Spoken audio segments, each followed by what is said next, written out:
Hey guys, what's going on, and welcome back to Let's Play Warship Gunner 2. Last time we did mission 490, which is a mission pause scenario. Now we have to jump straight into mission 500 without returning to the dock. We got like 108,000 funds last time, which is great, but we can't do anything with it until we finish this mission. So, let's do it. This mission is not easy, even on easy, because there are so many enemies, it's crazy.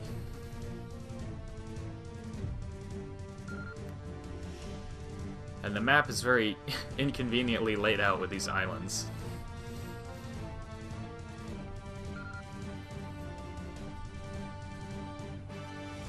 This map stands out to me the most out of any of these maps in the game because it's way more intricate than any of the other ones as far as like watching out for hitting islands or anything.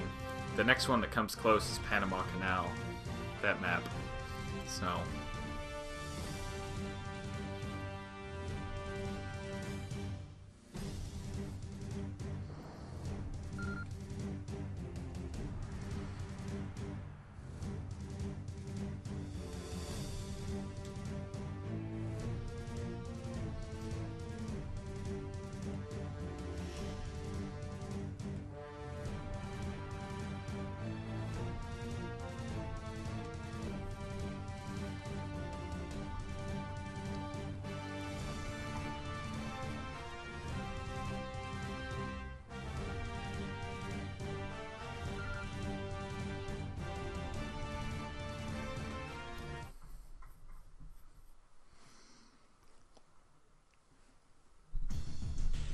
okay, so what you usually do in this mission when you're playing on hard, which I'm going to do right now just as like a rehearsal for myself, because this can be quite difficult, and I want to make sure I'm ready for when I have to do this on hard. Basically, you're going to want to go this direction first. Also, your treasure is over here. It's a secret base. It's right next to where you start. So that's nice. But anyways, besides that, the advantage of going this way is that you're limiting how many things you have to shoot at once, or how many things are shooting at you at once, which is absolutely huge. So, we're going to just grab our treasure. There we go. And basically, we just want to... Oh, chaff. Yeah, see, that's why we have chaff grenades, because there's a bunch of stuff with missiles. So, we have all of these ships here. Where's the leader? There we go. So I'm going to start shooting at the leader and try to take him out, make the rest of them stop. And we've got missiles incoming again. So we're going to pop chaff grenade. And we're going to keep firing at all of these dudes.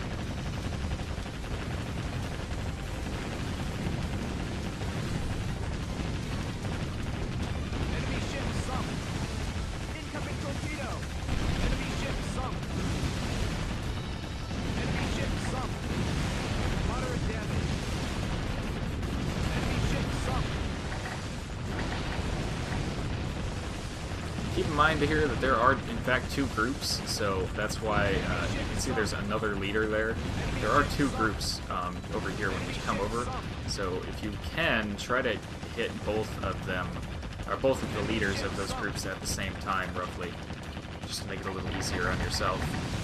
PT boats won't probably be an issue, and then immediately following that, you've got a whole bunch of submarines over here, so pop chaff constantly, because they're going to have missiles. They're also going to be launching torpedoes at you. Try to take out the cruisers. This mission can get very, very, very clustered very, very quickly, which is what makes it difficult on hard difficulty, more so than most other missions, because there's just so much going on in such a short span of time. You'll get overwhelmed very quickly. Like right now, I'm actually way too close, way closer than I should be right now. I'm trying to arrow over to the Norfolk, but it won't let me. There we go. Thank you. So we got him. I'm going to keep using my chaff grenades. I'm going to start with some missiles here. And I'm just going to keep firing. Pop chaff. They're still firing torpedoes at me, which I can't really do anything about other than let my machine guns take care of that. And hopefully they are. So finish off at Norfolk over there. This is one mission where I wouldn't recommend trying to even bother getting survivors. Even with a signal flare, it just takes too much time to switch down to the signal flare and then switch back. And that's not time you want to be using. Keep in mind also that health drops are much, much less common on hard difficulty, so don't be relying on those, or don't be counting on having all of those at your disposal either, because there won't be very many at all. And when you see one, take into consideration how much percentage it is, because if it's a 10%, then you might want to just go ahead and grab it, but if it's a 50% and you still have more than half of your health, then don't grab it, save it for later. Generally speaking, health crates will take a lot longer to sink than like any other kind of crate, so, and that's not always true, but it's just a general rule.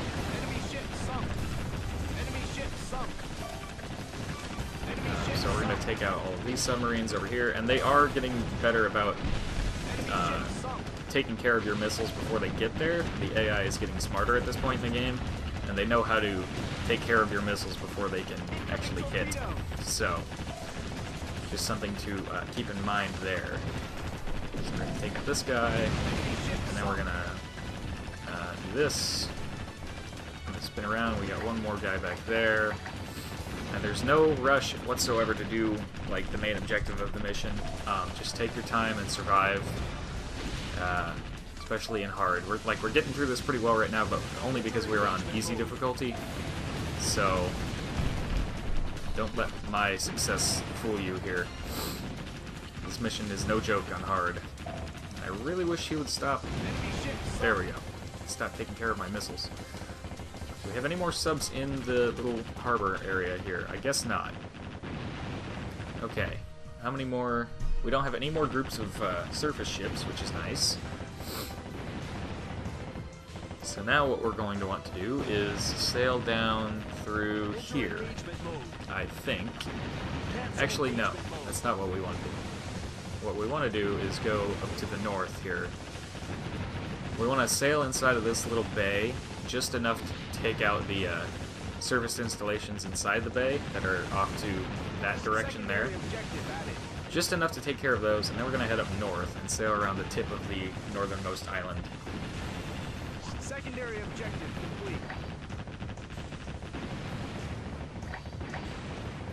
Also keep in mind that on hard difficulty, you do not have, you cannot, like, see units on the map if you pause like this. So those submarines that I can see over there, I wouldn't be able to see them on the mini-map even if I pause the game, because it's hard difficulty. That's how that works. So, try not to be too reliant on that as well, because you won't have it when you actually go to do it on hard.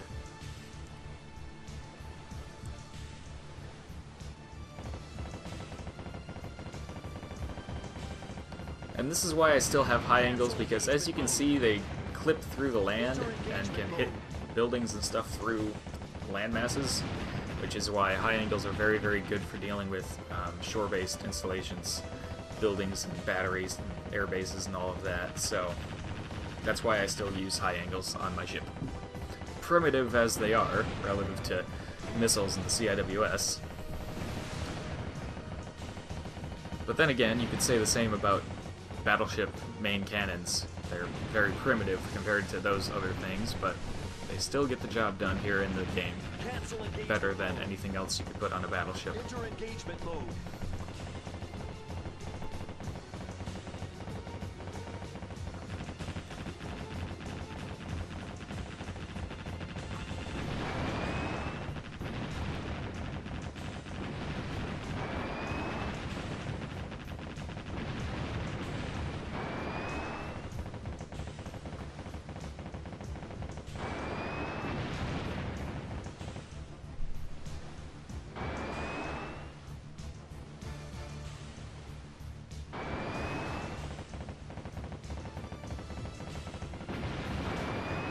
The reason you want to come up here and do this now instead of later is because you want to deal with this airfield right here. Well, that's part of it, but the other thing is, like, this is really far out of the way, so you might as well take care of it now rather than later. It'll just make your life a lot easier.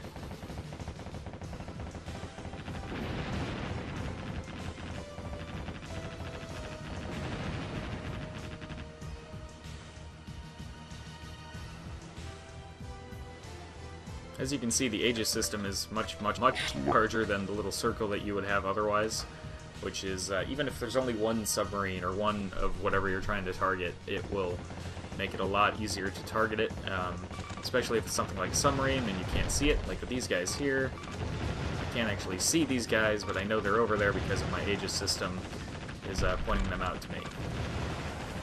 Firing chaff pods so that they can't get their missiles to hit me, and firing as many of my own missiles as I possibly can because they keep taking care of them by various means. Just getting annoying. Enemy ship sunk. This is also why there's no such thing as too many anti-sub missile launchers on your ship, because you'll run out pretty quick. Enter engagement mode.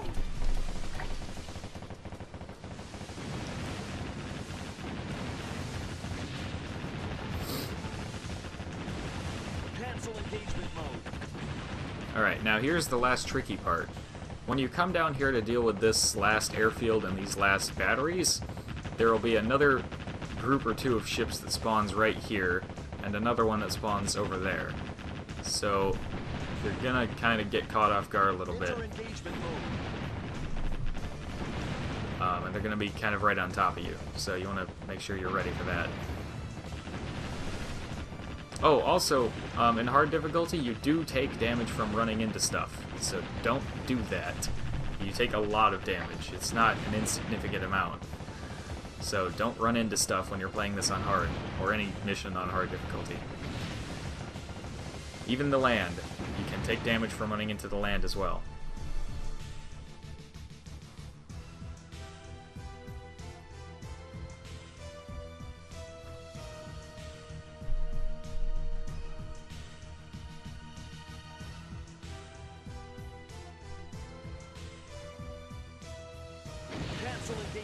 I thought a group spawned on top of you. Maybe not. Maybe they don't spawn right on top of you here. I thought they did, but I guess not. That's good, though. I'm not complaining. And there is that battleship group over there that we're going to have to deal with. And like I said, you know, they're over there. We can see them on this pause menu map, but we can't see them on this map. You wouldn't be able to see them on the pause menu map either if you're playing on hard. So, and you'll see all of that when we redo this on hard.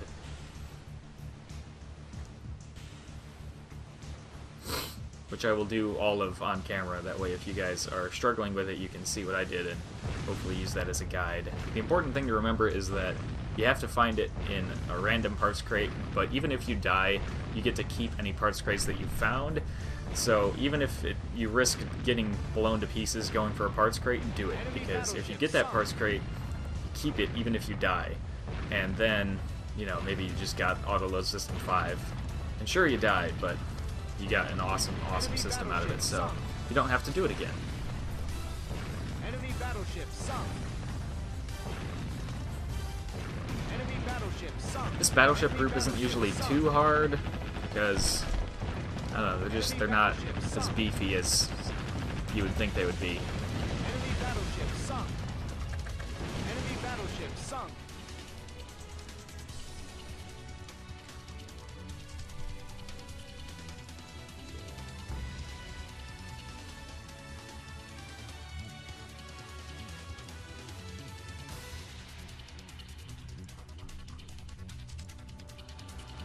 Hooray, we did it. And let's make sure we go back to get these funds crates, because we are still going to want more money. Like, so? Yep. Alright, now we have everything. Alright, let's withdraw. Mission complete. Now, let's leave the area. And take a look at some R&D and stuff.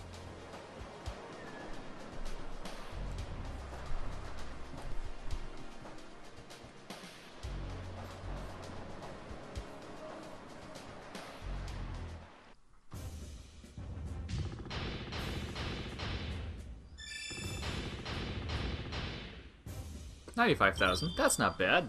It's almost as much as we got from the last mission. Secret blueprint modified Issei type. That is pretty cool, and that was the treasure.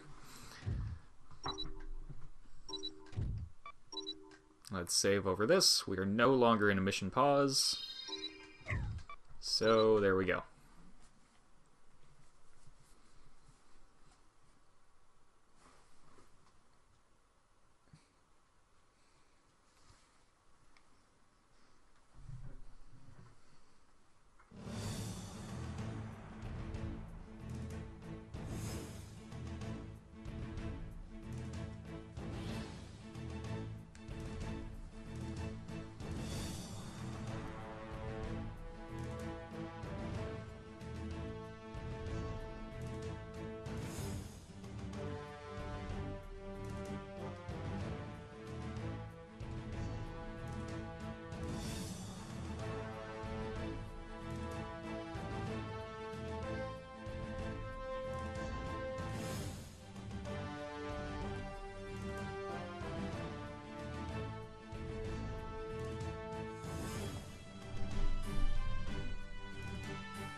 Oh yeah, the laser battleship. I don't remember very much about this guy.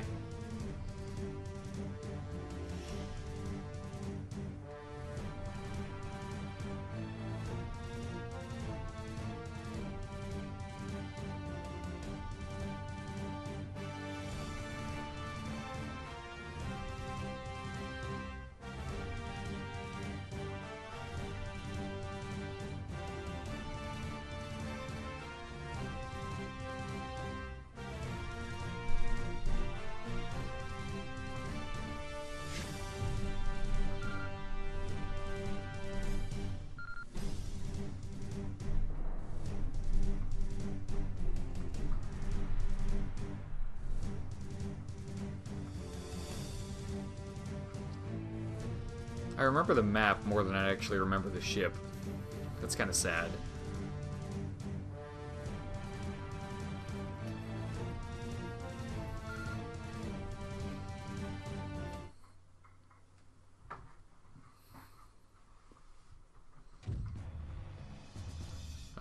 Final upgrade and can hold 2 more vessels. Alright, cool. So we have our new gun calibers, new gun barrels. We have our ASROCs now, which is good. We have Aegis researched. Okay, R and D. Now, what I could do is I could save my money just a little bit longer and then get the next battleship hull, but it is very, very important to me that I go and get Auto Reload System 5 ASAP. Which means I need my ship to be as good as it's going to be, so I'm going to fast research this, I'm going to fast research these guys, and these guys, and these ones, and these ones. Because we want, let's see, 61 centimeter, 2 barrels, 75 caliber, or we could do this. Let me compare damages here in a second. Oh, Silver Swan, 5th class. Okay. That kind of throws a wrench in things now, doesn't it? Okay. So, if we have 50.8 centimeter, 75 cal, does 492 damage. This does 852. So, it's more damage per shell by twice as much, but we'd have less shells going down range. And we'd have less guns on the ship because these guns are bigger. So I think for now we're just going to be using the 50.8s with the 3 barrels and the 75 caliber. Once we get the 3rd barrel for the 61 centimeter guns, then it'll be worth putting these on. But for now we're going to stick to the 50.8s with 3 barrels and 75 caliber. Our high angle guns, we still don't have the 75 caliber upgrade available yet. Launchers, missiles. Oh, here we go. Cruise missile. This is what we wanted. This will be going on our aircraft carrier in one form or another. Multi-purpose VLS. We're going to keep going down these trees again just because it is helpful for us to get to some other stuff later on. As you can see, the dotted line now connects the two ship and multi-purpose to the anti-sub, which this is not anti-sub, this is surface. So the tree kind of breaks off into various inconsistencies, we'll say, as it gets down here. But that's what we are going for now. And I think that's all we're going to need. We should probably start on this just to have it like going. The new Aegis system will allow us to target more things. So right now we can only target like 3 stuff, or three targets, and it doesn't actually say how many more we're gonna have, but it's probably like 4 or 5, which will be nice. Oh yeah, we got our ASROCs too. Did I already start researching the new ASROCs? I thought I did. I did, okay. So now we can switch out to using ASROCs on our ship, which will be very, very helpful. And yeah. So before I end it off, let's go ahead and add the extra gun barrels and the extra calibers to our guns and make them even more powerful than before. So we're going to replace all of these with 75 caliber and 3 barrels. Are any of them going to... yeah, that's what I was afraid of. So, how do we remedy this? Huh. well, what if we get rid of that? And this, and this. So it's the bridge then? No, it's the... I don't know what it is. What's wrong with you? Why don't you fit? Okay, well, I guess we'll leave this for next time, because I thought this would be a quick and easy fix, but it's not going to be. We're going to have to pretty much start over. So, that said, thank you guys for watching, and I'll see you in the next episode of Warship Gunner 2, where we will go back into mission 500 in hard difficulty and attempt to get our auto-reload system 5. And before that, we're going to redesign the ship too. So, thank you guys for watching, and I'll see you next time.